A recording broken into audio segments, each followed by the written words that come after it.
ಅಂದ್ರೆ ಕಲ್ಯಾಣ ಕರ್ನಾಟಕ ಏನು ನಮ್ಮ ಎಐಸಿಸಿ ಅಧ್ಯಕ್ಷರಾದ ಮಲ್ಲಿಕಾರ್ಜುನ್ ಖರ್ಗೆ ಸಾಹೇಬರು ಮತ್ತು ದಿವಂಗತ ಧರ್ಮ್ ಸಿಂಗ್ ಸಾಹೇಬರು ಏನ್ 371J ಅಂತ ಏನು ಜಾರಿಗೆ ತಗೊಬಂದ್ರು, ಅದರಿಂದ ನಮ್ಮ ಭಾಗ ಡೆವಲಪ್ ಆಗೋದಕ್ಕೆ ಹೆಚ್ಚಿನ ಅನುದಾನ ಬರಕತ್ತದ. ಅದಕ್ಕೋಸ್ಕರ ದಿವಂಗತ ಧರ್ಮ್ ಸಿಂಗ್ ಸಾಹೇಬರಿಗೆ ಮತ್ತು ಎಐಸಿಸಿ ಅಧ್ಯಕ್ಷರಾದ ಮಲ್ಲಿಕಾರ್ಜುನ್ ಖರ್ಗೆ ಸಾಹೇಬರಿಗೆ ಧನ್ಯವಾದವನ್ನು ಹೇಳ್ತೀನಿ. ಅದರ ಜೊತೆಗೆ ನಮ್ಮ ಮುಖ್ಯಮಂತ್ರಿಗಳಾದ ಸಿದ್ದರಾಮಯ್ಯ ಸಾಹೇಬರು ಮತ್ತು ಉಪಮುಖ್ಯಮಂತ್ರಿಗಳಾದ DK ಶಿವಕುಮಾರ್ ಸಾಹೇಬರು 5 ಗ್ಯಾರಂಟಿಗಳು ಏನು ಜಾರಿಗೆ ತಗೊಂಡ್ಬಂದ್ರು, ಏನು ನಮ್ಮ ಭಾಗದಲ್ಲಿ ಹೆಚ್ಚು ಬಡವರಿದ್ದಾರೆ, ಆ ಒಂದು 5 ಯೋಜನೆಗಳಿಂದ ಹೆಚ್ಚಿನ ಅನುಕೂಲ ನಮ್ಮ ಭಾಗದ ಜನರಿಗೆ ಆಗ್ತಾ ಇದೆ ಅಂತೇಳಿ ಧನ್ಯವಾದವನ್ನು ಹೇಳೋದಕ್ಕೆ ಇಷ್ಟಪಡ್ತೀನಿ. ಆಮೇಲೆ ನಾನು ಏನ್ ಹೇಳಕ್ ಇಷ್ಟಪಡ್ತೀನಿ ಅಂದ್ರೆ, ನಮ್ಮ ಭಾಗದಲ್ಲಿ ಶಿಕ್ಷಣ ಗುಣಮಟ್ಟದಿಲ್ಲ. ಹಾಗಾಗಿ ನಮ್ಮ ಏನು ಸರ್ಕಾರ ಏನಾದ ಈ ಶಿಕ್ಷಣವನ್ನು ಉನ್ನತ ಮಟ್ಟಕ್ಕೆ ತಗೊಂಡು ಹೋಗೋದಕ್ಕೆ ಹೆಚ್ಚಿನ ಅನುದಾನ ಬಿಡುಗಡೆ ಮಾಡಬೇಕು ಅನ್ನೋ ಒಂದು ಮಾತನ್ನ ಹೇಳ್ತೀನಿ. ಯಾಕಂತ ಹೇಳಿದ್ರೆ ಮಕ್ಕಳು ಏನು ಭವಿಷ್ಯದ ನಾಗರಿಕರು, ಅವರು ಗುಣಮಟ್ಟದ ಏನು ಅವ್ರಿಗೆ ಎಜುಕೇಶನ್ ಸಿಕ್ತಂತ ಹೇಳಿದ್ರೆ ಮುಂದಿನ ದಿವಸದಲ್ಲಿ ನಮ್ಮ ಭಾರತ ದೇಶ ಉನ್ನತ ಸ್ಥಾನಕ್ಕೆ ಹೋಗೋದಕ್ಕೆ ಅನುಕೂಲ ಆಗ್ತದ. ನಮ್ಮ ಭಾಗದಲ್ಲಿ ಶಿಕ್ಷಕರು ಕಡಿಮೆ ಅರ, ಹಾಗಾಗಿ ಹೆಚ್ಚಿನ ಶಿಕ್ಷಕರು ಅಪಾಯಿಂಟ್ ಮಾಡ್ಬೇಕು ಅನ್ನೋ ಒಂದು ಮಾತನ್ನು ಹೇಳ್ತೀನಿ. ಅದ್ರ ಜೊತೆಗೆ ಇನ್ನೊಂದು ವಿಷಯ ಏನಂತ ಹೇಳಿದ್ರೆ, ನಮ್ಮ ಭಾಗದಲ್ಲಿ ಇರ್ತಕ್ಕಂಥ ಗೆಸ್ಟ್ ಲೆಕ್ಚರರ್ ಅಂದ್ರೆ ಎಲ್ಲಾ ಭಾಗದಲ್ಲಿ ಇರ್ತಕ್ಕಂಥ ಗೆಸ್ಟ್ ಲೆಕ್ಚರರ್ಸ್ ಏನಿದ್ದಾರೆ ಅವ್ರಿಗೆ ಏನು ಸ್ಯಾಲ್ರಿ ಕಡಿಮೆ ಇದೆ, ನಮ್ಮ ಮಕ್ಕಳನ್ನ ಅವರು ಓದಿಸ್ತಾರೆ. ಹಾಗಾಗಿ ಅವ್ರಿಗೇನು ಸ್ಯಾಲ್ರಿ ಏನ್ ಸಿಗ್ತದ ಕಡಿಮೆ ಆದ ಅದನ್ನ ಹೆಚ್ಚಿಸಬೇಕು ಅನ್ನೋ ಒಂದು ಮಾತನ್ನ ಈ ಒಂದು ಸಂದರ್ಭದಲ್ಲಿ ನಾನು ಹೇಳಲು ಇಷ್ಟಪಡ್ತೀನಿ. ಅದ್ರ ಜೊತೆಗೆ ನಮ್ಮ ಭಾಗದಲ್ಲಿ ಕುಡಿಯುವ ನೀರಿನ ಸಮಸ್ಯೆ ಬಹಳ ಅದ. ಈ ಸಂದರ್ಭದಲ್ಲಿ ನಾನೇನು ಹೇಳಕ್ ಇಷ್ಟಪಡ್ತೀನಿ ಅಂದ್ರೆ, ನಮ್ಮ ಸುರ್ಪೂರಿನಲ್ಲಿ JJM ವರ್ಕ್ ಏನು ಪ್ರಾಜೆಕ್ಟ್ ಏನದಲ್ಲ 256 ಪ್ರಾಜೆಕ್ಟ್ ಆಗ್ಯಾವ. ದುರಾದೃಷ್ಟ ಏನಂತ ಹೇಳಿದ್ರೆ, ನಾನು ಕಳೆದ ಬಾರಿ KDP ಮೀಟಿಂಗ್ ಅಟೆಂಡ್ ಆದಾಗ ಅದಲ್ಲಿ ನೋಡಿದಾಗ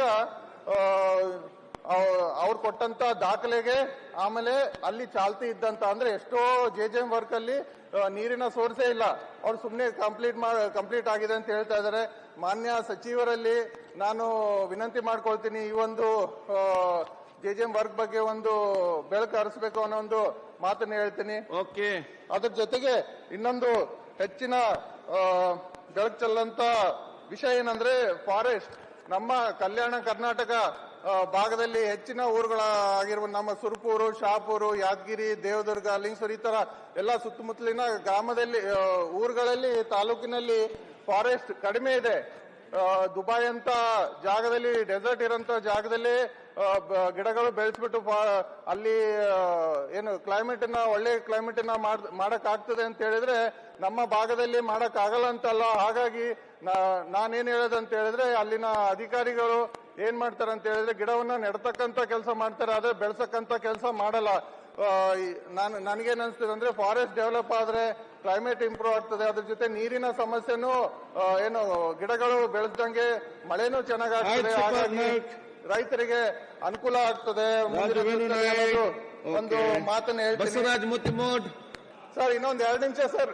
ಆಯ್ತು ಸರ್. ಅದ್ರ ಜೊತೆಗೆ ಜನ ನಮ್ಮ ಭಾಗದಲ್ಲಿ ಗೂಳೆಗೆ ಹೋಗ್ತಾರೆ. ಪ್ರತಿ ವರ್ಷ 20 ರಿಂದ 30 ಸಾವಿರ ಜನ ಗೂಳೆ ಹೋಗ್ತಾರೆ. ನಮ್ಮ ಭಾಗದಲ್ಲಿ ಕಾರ್ಖಾನೆಗಳು ಕಡಿಮೆ ಇದೆ.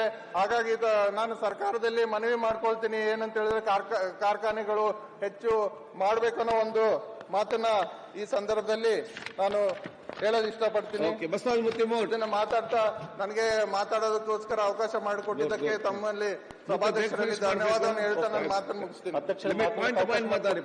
ಅಭಿನಂದನೆಗಳು ಸಲ್ಲಿಸ್ತೀನಿ ಅಧ್ಯಕ್ಷರೇ.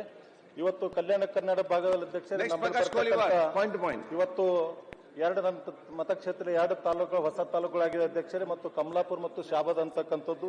ಈ ತಾಲೂಕು ಘೋಷಣೆ ಈಗ 12 ವರ್ಷಕ್ಕಿಂತ ಜಾಸ್ತಿ ಐತೆ ಅಧ್ಯಕ್ಷರೇ. ಇವತ್ತಿನವರೆಗೂ ಕೂಡ ಸರ್ಕಾರಿ ಕಚೇರಿಗಳಿಗೆ ಯಾರು ಕೂಡ ಕಟ್ಟಡ ನಿರ್ಮಾಣ ಆಗಿಲ್ಲ. ಅದರ ಜೊತೆಯಲ್ಲಿ ಕೂಡ ಶಾಬಾದ್ ಇದ್ದಂತಹ ಒಂದು ಸಿಮೆಂಟ್ ಕಾರ್ಖಾನೆ ಕೂಡ ಈಗಾಗಲೇ ಬಂದಾಗಿದೆ ಅಧ್ಯಕ್ಷ. ಯಾವುದೇ ಕೂಡ ಉದ್ಯೋಗ ಕೂಡ ಅಲ್ಲಿ ಕೊಡ್ತಕ್ಕಂಥ ಆಗ್ತಾ ಇಲ್ಲ ಕೆಲಸ ಅಧ್ಯಕ್ಷರೇ. ಅದ್ರ ಜೊತೆಯಲ್ಲಿ ಇವತ್ತು ಕಲ್ಯಾಣ ಕನ್ನಡ ಭಾಗದ ಜನರಿಗೆ ಅಧ್ಯಕ್ಷರೇ 8% ಮೀಸಲಾತಿ 370 ಅಡಿಯಲ್ಲಿ ನಿಗದಿಪಡಿಸಿತ್ತು ಸರ್ಕಾರ ಅಧ್ಯಕ್ಷರೇ, ಸರಿಯಾಗಿ ಅನುಷ್ಠಾನಗೊಂಡಿರುವುದಿಲ್ಲ ಅಧ್ಯಕ್ಷರೇ. ಅದ್ರ ಜೊತೆಯಲ್ಲಿ ಇದನ್ನು ಸರ್ಕಾರ ಗಂಭೀರ ಗಂಭೀರವಾಗಿ ಪರಿಗಣಿಸಬೇಕೆಂದು ತಮ್ಮ ಮುಖಾಂತರ ಒತ್ತಾಯ ಮಾಡ್ತಾ ಇದ್ದೇನೆ ಅಧ್ಯಕ್ಷರೇ. ಅದ್ರ ಜೊತೆಯಲ್ಲಿ ಸರ್ಕಾರಿ ಮತ್ತು ಅದರಿಂದ ನಡೆಯುತ್ತಿರುವ ನಿಗಮ ಮಂಡಳಿಗೆ ಮತ್ತು ಹಾಗೂ ಕಾರ್ಖಾನೆ ಮತ್ತು ಅದರಲ್ಲಿ ವಿಶ್ವವಿದ್ಯಾಲಯಗಳಲ್ಲಿ ಸುಮಾರು 23